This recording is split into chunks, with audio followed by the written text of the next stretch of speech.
साथ में हैं बार एसोसिएशन बाड़मेर के निर्विरोध उपाध्यक्ष प्रेम प्रकाश जी चौहान। सर, मैं ये जानना चाहूँगा कि ये जो बार बार दलित समाज के साथ घटनाएं घटती हैं, मूछें रखने पर किसी का सर कलम कर दिया जाता है, किसी पर पेशाब कर दिया जाता है, घोड़ी पे उतार दिया जाता है और मटके से पानी भरने के उपरांत भी बड़ी यातनाएं दलित समाज के ऊपर दी जाती है, क्या कारण है सर? देखिए पत्रकार महोदय, सबसे पहले तो मैं ये कहना चाहूँगा कि हम बाबा साहब के मुरीद लोग हैं। हम कानून और देश के संविधान के अंदर विश्वास करने वाले लोग हैं। इस प्रकार की घटना जो किसी व्यक्ति और समाज के प्रति नहीं होती है, इस प्रकार की घटना देश की गरिमा के खिलाफ होती है और इस प्रकार की घटना देश के संविधान की आत्मा प्रेम्बल ऑफ कॉन्स्टिट्यूशन के खिलाफ होती है, जिसके अंदर साफ कहा गया जाति, धर्म और लिंग के आधार पर किसी भी प्रकार का भेद नहीं। इस प्रकार की घटना देश के संविधान के आर्टिकल 14 के खिलाफ होती है, जो देश को शर्मसार कर रही है, देश की व्यवस्था को शर्मसार कर रही है और संपूर्ण मानव समुदाय को शर्मसार कर रही है। मेरा निवेदन है कि इस प्रकार अभी हम ज्ञापन देने के लिए यहाँ पे आए हैं। जब इस प्रकार की घटना को सुना तो यहाँ पे इस हेडक्वार्टर के ऊपर कोई भी प्रशासनिक अधिकारी मौजूद नहीं है। ये है पोलम पोल।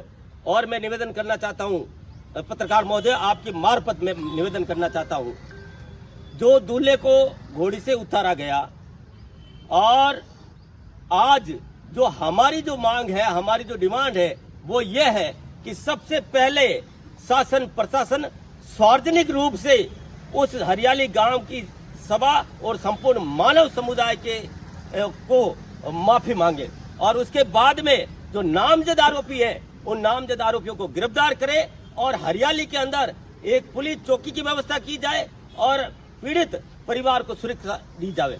और उसके बाद में मेरा निवेदन करना चाह रहा हूँ, जो शासन प्रशासन आनन फानन के अंदर जब एफआईआर दे दी गई, एफआईआर के अंदर नामजद आरोपी अंकित कर दिए गए, उसके बावजूद भी हमारे भील समाज के दो भाइयों को परिशांति के अंदर ला करके क्या आप मामले को दबाना चाहते हो? क्या मामले के अंदर भाई भाइयों को लड़ाना चाहते हो? जबकि हमने जो आरोपी बताए वो आरोपी आज भी घूम रहे हैं। हम शासन प्रशासन से निवेदन करना चाहते हैं कि आरोपियों को तुरंत प्रभाव से गिरफ्तार किया जाए, अन्यथा आप हमें कह दे कि हम और शासन प्रशासन हम कानून को चला नहीं सकते, कानून की व्यवस्था को ध्यान नहीं रखते, तो उनको मैं याद दिलाना चाहता हूं, हम भी लोग रामपी और सुरी चलाने वाले लोग हैं, हम भी चमड़ा रंगाई का कार्य करने वाले लोग हैं। हमें खाल को किस प्रकार से रंगना आता है ये हम जानते हैं और इस प्रकार की बात हमें लिखित में दे दे प्रशासन, ये बात मैं निवेदित करना चाहता हूँ आपके मार्फत। हाँ, मेरा एक सवाल और है एडवोकेट साहब, और जिस प्रकार से आज आप ज्ञापन देने आए हो और यहाँ आपको क्या जवाब मिला? जवाब क्या, मैंने पूर्व में पत्रकार महोदय आपको बताया है कि इस हेडक्वार्टर पे कोई भी अफसर मौजूद नहीं है और हमारे को एलडीसी साहब जो बाबू साहब बैठे हैं उनको ज्ञापन देना पड़ा।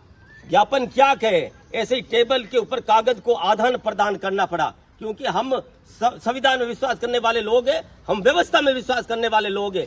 ज्ञापन किस परिभाषा में आता, किस डेफिनेशन में आता और किस प्रकार से दिया जाता आप जानते हैं। समय रहते अगर कार्रवाई नहीं हुई तो फिर आप क्या करेंगे? समय रहते कार्रवाई नहीं होती है तो संवैधानिक तरीके से हम इसका विरोध करेंगे, प्रोटेक्शन करेंगे। ये थे ज्ञापन देने वाले सभी लोग और जिन्होंने कहा है कि जो ये घटना घटित हुई है, ये घटना मानव समाज को शर्मसार करने वाली है और समय रहते प्रशासन इस प्रकार की घटनाओं पर रोकथाम।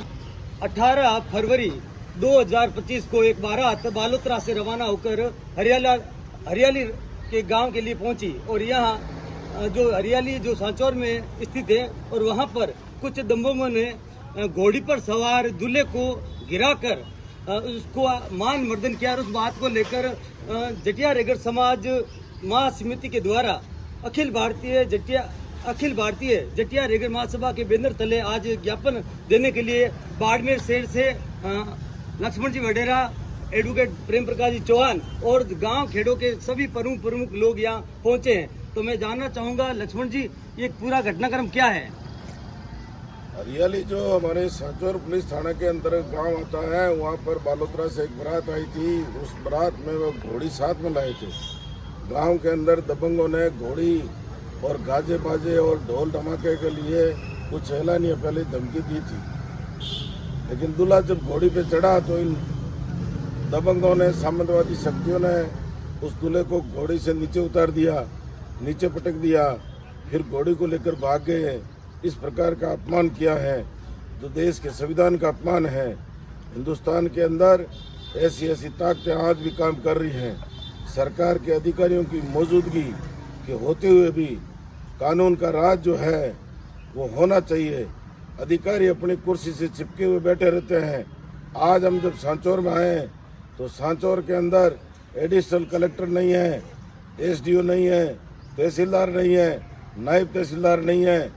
ये हालात सरकार से मैं कहना चाहता हूँ कि इन अधिकारियों को पाबंद किया जाए और एक जहाँ जिले के अंदर जो अधिकारी 4-4 लगे हुए हैं उनमें एक अधिकारी का नहीं होना, ये लगता है कि इन अधिकारियों को सरकार के आदेश की कोई परवाह नहीं, जनता की कोई परवाह नहीं। अनुसूचित जाति और जनजाति के लोगों को शादी विवाह के अंदर अपने जो सामान्य अधिकार उपयोग में लेने के उनके अधिकार आम लोग खास छीन लेते हैं। बीच बाजार के अंदर अवैध शराब की दुकानें चलती हैं और शराब की दुकानों पर सरेआम अवैध रूप से शराब बेचते हैं। पुलिस आती है और जाती है लेकिन कार्रवाई नहीं होती है।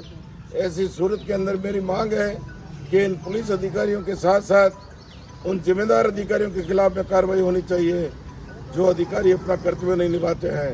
लेकिन असामाजिक तत्व जिन्होंने दूल्हे को अपमानित किया, एक दलित दूल्हे को, और उस पूरे परिवार को अपमानित किया, उनके खिलाफ में सख्त से सख्त कार्रवाई होनी चाहिए।